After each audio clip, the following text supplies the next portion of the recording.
Okay, so today I'm going to talk to you about the books that I have read so far in the month of April, and I am also going to be joined by Pistachio.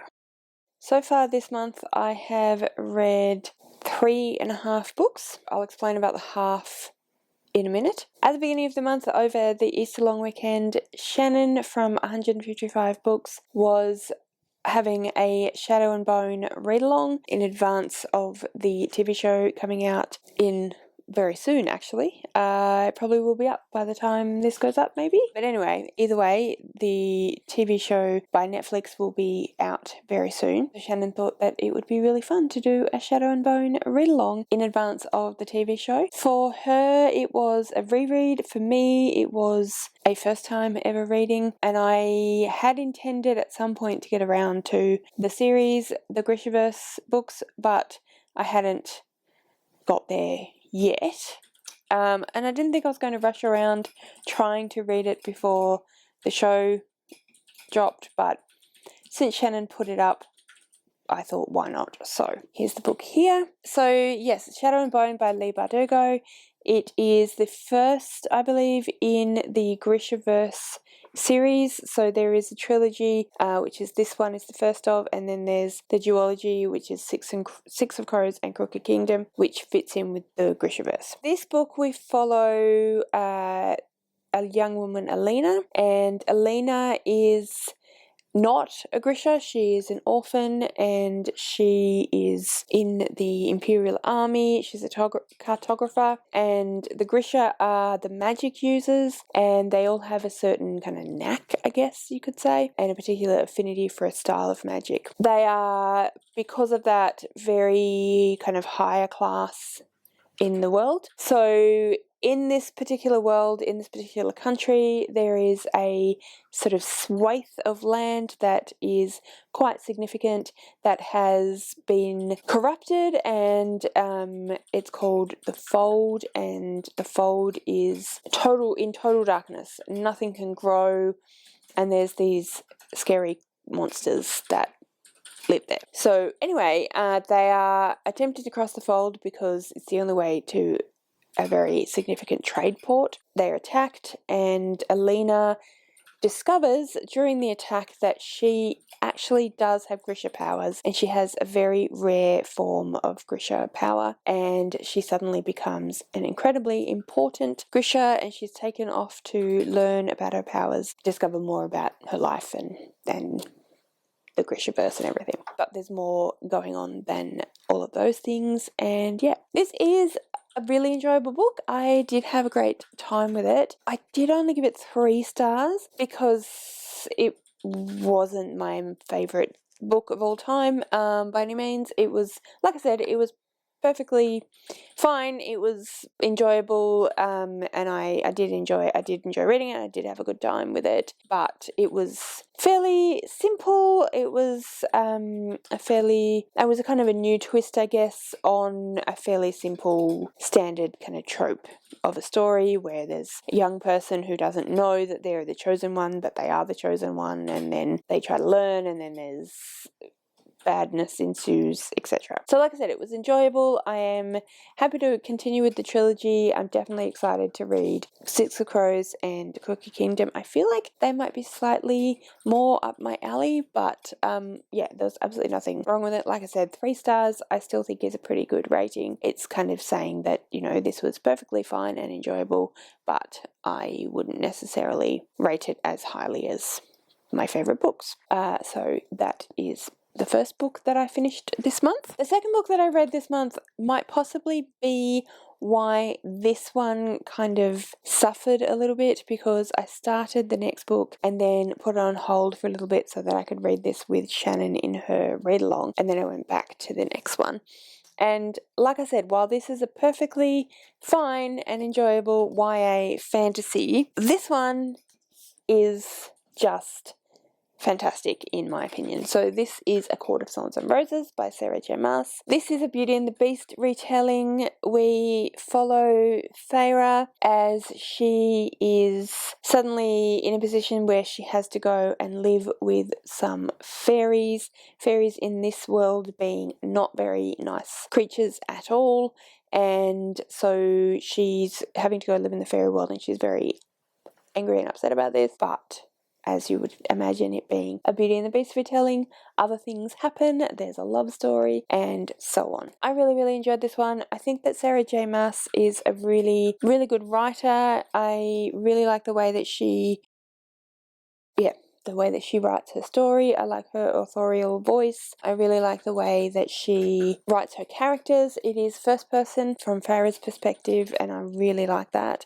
I think that that's done really well. And it's an interesting take on the Beauty and the Beast retelling, so I always like a good retelling. I love Beauty and the Beast, and I love when it's done really well, which I think this one was. So this one I gave 5 stars. Really enjoyed it, and yeah, just had a great deal of fun with this one. And then for the Because We Can Readathon, which was just last week, so I have done all of the creative challenges, most of the creative challenges for this round, and all of the information for that and my TBR and everything I will put in the description below so that you can find out more about that particular readathon. But for that readathon I read A Court of Mist and Fury, which is the next one in the series, so the ACOTAR series. This one continues to follow Feyre after the events of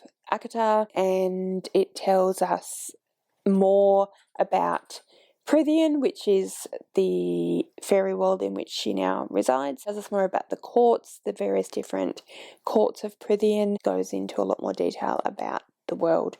There's a lot more world building and a lot more, just generally a lot more information story. As you'd imagine, since it's almost double the size. But yeah, I really enjoyed this one. I actually enjoyed it a lot more than ACOTAR, which sounds like it's not possible. So given that I gave ACOTAR 5 stars, I gave this one 5 stars as well, obviously. Yeah, and I just found the characters were more developed, and we learned more about a particular subset of characters which we kind of came across in ACOTAR that now have some more storyline. It throws a lot of stuff that happened in ACOTAR into an entirely different light and changes your perspective on how that all went down and what was going on there, and it does that really well. Yeah, I really enjoyed that, and it flips a lot of our expectations of a Beauty and the Beast retelling of a romance on its head, and I really appreciate that as well. I really like Feyre's voice in the stories. Again, this is in her perspective. I really like the way that she is dealing with what's going on. She suffers a lot in A Court of Thorns and Roses, and there's a lot of trauma that she has to deal with as a result of what happened in ACOTAR. I thought that was done really well in this book. I am very fortunate in that I have never experienced anything that has resulted in post-traumatic stress. I don't live with post-traumatic stress, so I don't know how accurate it is from an experiential point of view, but from my perspective, it felt very authentic, and it felt really well done, so I really appreciated that. And I really like the way that she went there, and that so many fantasy stories are, this fantastical thing happened and all this stuff happened and there was all this bloodshed and terrible things, but then we kind of just move on to the next adventure, and I really liked the way that didn't happen in this, and that she really delved into what was going on for Feyre and how she was dealing with it or not. So yeah, definitely really love this one.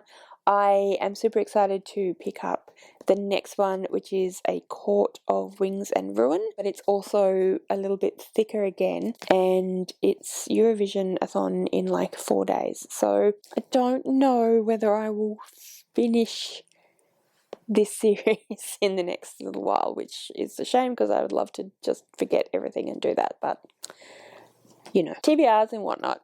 So that was that one. So those are the 3 books that I have finished so far in the month. I am also reading Tess of the D'Urbervilles by Thomas Hardy with Brooke from Brooke's Books, and I am about 2/3 of the way through that one. I will talk more about what I think of it and what I'm rating it and everything like that at the end of the month. So obviously tune in for that. I am also buddy reading with Scott and Nell from Gunpowder Fiction and Plot Don't Touch My Hair by Emma DeBerry. This is a really, really fantastic non-fiction book that looks at race relationships, at colonialism and race in general through the lens of hair and the fetishization, I'm terrible at saying that word, of black women's hair, and also the opposite, the degradation, is that right? Anyway, of black women's hair, and the expectations of beauty and the beauty standards, and how a Eurocentric colonial view of the world created those beauty standards and the beauty myth. So it's really, really, really interesting. I'm listening to it on audiobook, which is actually narrated by Emma DeBerry herself. So yeah, she has an interesting perspective, and I just am really enjoying it. I think it's really, really well done, really approachable, and I definitely would highly recommend it so far. I can't imagine that I'm not going to enjoy the last little bit of it. So yeah, you'll find out more about that at the end of this month as well. I forgot to say that Akatar was a buddy read with Connor. We didn't technically buddy read this one together, although we did both end up reading it fairly soon thereafter, so we're still chatting about that as well. And I am working on Red Seas Under Red Skies by Scott Lynch with my friend Alison. This one has been going on for a while, as you know. Alison and I both are trying to be very flexible about how we read it and making sure we catch up and everything, knowing how busy we both are, and yeah, so we haven't actually got very far. Well, we've got halfway, but it's taken us a while to get there. But we'll continue with this one. So yeah, I'm really enjoying this one as well. And then I'm also buddy reading The Goldfinch with Michelle, my friend Michelle, by Donna Tartt. And yeah, Michelle and I are both really enjoying this one a lot more than we expected to. We both kind of had a similar view of The Secret History when we read The Secret History, is in that we both really enjoyed The Secret History, but for some reason we found that when we went away and then came back to read it, we kind of had to make ourselves go back to reading it. Whereas I'm not finding that with this at all, but because I've had other readathons and whatnot, it's kind of been a bit slower to read. But yeah, I'm just really enjoying it and I'm finding it really interesting. I've heard that it's a bit longer than it needs to be. I don't really find it that way myself at the moment, so definitely really excited to finish this one off, although I'm only halfway through, so it could be a little while, but that's okay. And then finally, the half a book that I read in this month. So the other book that was a group book for the Because We Can Readathon was Reflection by Elizabeth Lim. This is one of the Disney Twisted Tales where they've done some kind of retelling of a Disney film.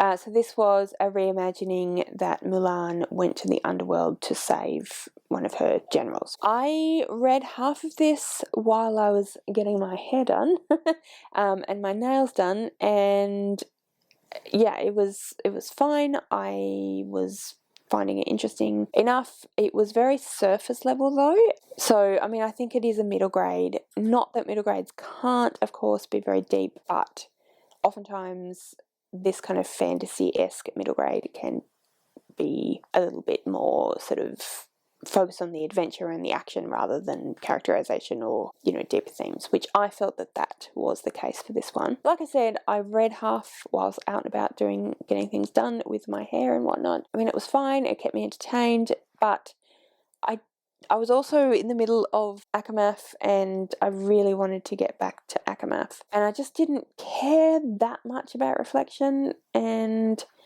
I just didn't feel particularly compelled to pick it back up again, especially when, like I said, I was really wanting to read ACOMAF. So I just didn't, and I don't feel particularly compelled to finish it off. I borrowed it from the library, from my library's Overdrive e-reader service, so it's not like it cost me any money or anything. Yeah, so anyway, I wouldn't necessarily say don't read it. I wouldn't necessarily say that it was a terrible experience, but I just didn't particularly care that much about it, so I haven't finished it. So anyway, guys, that is my mid-month wrap-up for the month of April. Let me know in the comments if you have read any of these books, what you thought of them.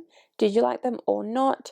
Are you planning on reading any of these books that I've talked about here today? If you have got this far and you want to leave me a comment but you don't know what, then please feel free to leave me an emoji. We are heading into autumn here in Australia, so leave me some kind of autumnal, so anyway, thank you so much for watching. I really do hope that you enjoyed this video, and I will see you next time.